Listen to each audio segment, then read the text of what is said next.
Pega a visão do canal do Guerreiro. Hoje eu quero trazer um breve devocional sobre o Deus provedor, Jeová Jireh. O que você tem que Deus não te deu? E se tudo que você tem vem de Deus, por que agir como se fosse você tão grande e como se tivesse realizado algo por conta própria? Essa é a versão TLB. Na Almeida, 1 Coríntios 4:7 está escrito: pois quem te diferencia? E que tens tu que não tenhas recebido? E se o recebeste, por que te glorias, como se não o houveras recebido? Né? Então nós falamos sobre como confiar em Deus, um Deus protetor, um Deus amoroso nos devocionais anteriores, né? E eu quero trazer como a bondade de Deus ajuda você a enfrentar as lutas da vida. Mas o que acontece quando você começa a pensar que conquistou as coisas boas da sua vida, esquecendo que a bondade vem de Deus? Quando você começa a tornar autossuficiente, né? Em Lucas 12, capítulo 12, Jesus conta a história de um homem rico, que teve muito sucesso, mas não deu a Deus nenhum crédito por sua prosperidade.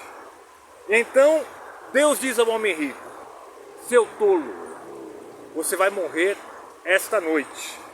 Então quem vai ficar com tudo pelo que você trabalhou? Jesus dá a resposta, né?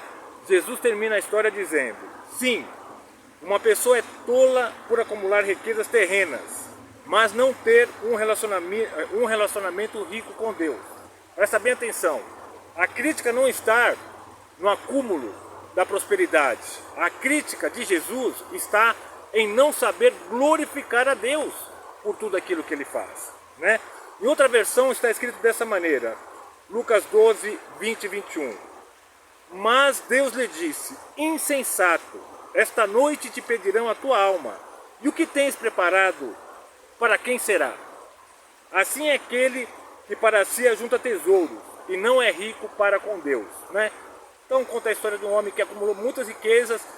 Eu tive uma experiência particular, eu trabalhei com um empresário na região de Barueri, um homem muito próspero, mas ele não teve uma família assim genealógica que pudesse dar sequência àquilo que Deus proporcionou a ele. Um homem muito bom, inclusive. E eu me lembro que a gente estava em Camboriú, a gente tinha fechado, eu trabalhava com fundações, com hélice contínua, e nós fechamos um grande contrato lá em Camboriú.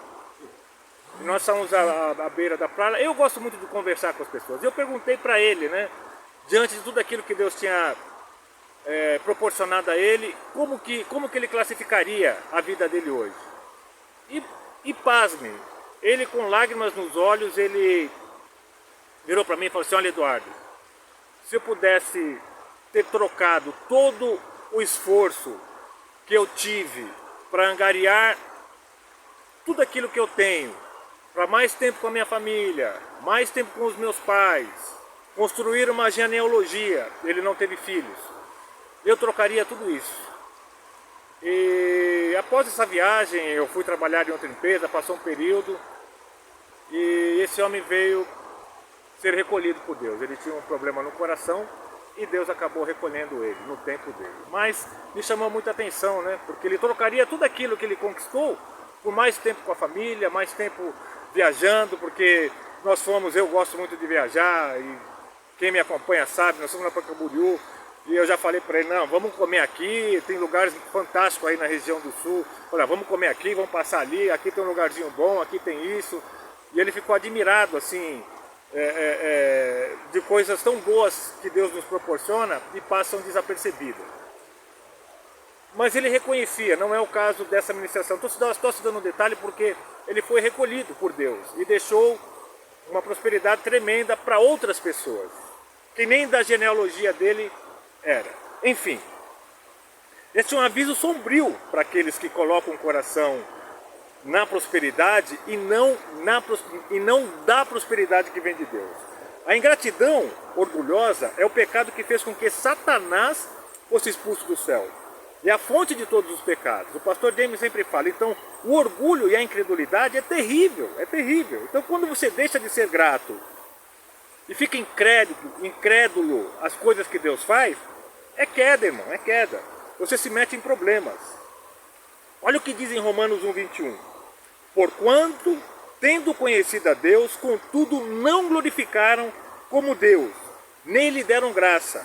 Antes, nas suas especulações, se desvaneceram, e o seu coração insensato se obscureceu. O que é isso?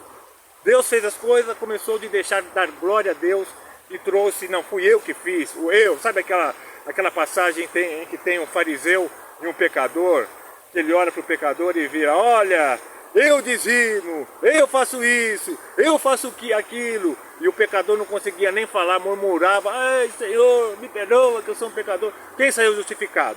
O fariseu do eu, ou o pecador que se quebrantou na presença do Senhor? Leia a história. Não vou falar não, leia a história. O problema com algumas pessoas autodidatas é que elas acabam adorando a si mesmas. Elas podem pensar, espera um minuto, eu construí esse negócio com minhas próprias mãos. Mas quem deu as mãos para ele? E eles dizem, eu pensei num plano de negócio totalmente sozinho. Mas quem deu a mente para ele? Elas afirmam, eu trabalhei onde estou hoje com o suor do meu rosto. Mas quem lhe deu a capacidade de trabalhar tanto? Deus. A Bíblia pergunta assim, como eu disse no início, 1 Coríntios 4:7. Pois quem te diferença? E quem tem tu que não tenhas recebido? E se recebertes, por que glorias? Como se não o houveras recebido? Né? Então tudo que você tem na vida, capacidade de ver, ouvir, comer, sua liberdade e seus pensamentos, você deve a Deus. Você deve a Deus, irmão. Eu estou aqui hoje, respirando esse ar nesse lugar maravilhoso, esse oxigênio, essa aguinha correndo, porque Deus proporcionou isso aqui. Deus permitiu, pela misericórdia que foi renovado sobre mim nessa manhã, eu levantar esse dia. E eu tenho que glorificar a Deus por isso. Né? A ingratidão também é uma das raízes do ateísmo. Quando você é ingrato, você começa a descartar ou mesmo negar o que Deus fez. E isso é apenas um pequeno passo para negar que Deus existe. No entanto, a verdade é que você pode ver a presença de Deus em todos os lugares. Para onde você olha? Eu olho aqui, eu vejo a presença de Deus. Por isso que eu gosto desse lugar. É um lugar aqui tranquilo. Quando teve o fechamento do parque, eu gosto de fazer meus devocionais, gosto de fazer minha oração. E eu encontrei esse lugar aqui, acabei adotando ele e ele me adotando. Eu quero ler para vocês Romanos 1:20. Pois os seus atributos invisíveis, o seu eterno poder e divindade, são claramente vistos desde a criação do mundo, sendo percebidos mediante as coisas criadas, de modo que eles são inexcusáveis. Não dá para negar a presença de Deus. Até trouxe um devocional sobre os cientistas, sobre o LHC, acabaram procurando a partícula de Deus e testificando mais a presença de Deus. Então, eu quero terminar esse devocional com a seguinte pergunta. Se você começar a duvidar da bondade de Deus, é muito perigoso. Não duvide da capacidade da presença de Deus. Porque apenas dê um passo para a sua volta, olhe ao seu redor e você vai ver a presença de Deus. Você pode ver a bondade de Deus em toda a sua criação. Aí muitas vezes a gente fica indignado com todas as coisas ruins que acontecem. Aquilo que acontece de ruim nessa terra é fruto da desobediência, do orgulho e da incredulidade causada no jardim do Éden pelo homem. Teve um preço. O salário do pecado é a morte, mas esse preço foi pago por Jesus Cristo, que nos permite sermos inseridos novamente à família de Deus. E é disso que eu paliativamente passo nas minhas mensagens ao teu coração. Jeová Jireh, o Deus provedor, está permitindo você assistir esse devocional agora. E tudo o que está ao teu redor, a tua mente, a tua vista, a tua liberdade, o ar que você respira, foi Deus que te deu. Pega a visão do canal do Guerreiro e tenha um dia abençoado. Compartilhe esse vídeo, dê o seu like e Busque na Bíblia os versículos que eu estou passando e cresça na graça e no conhecimento de Deus.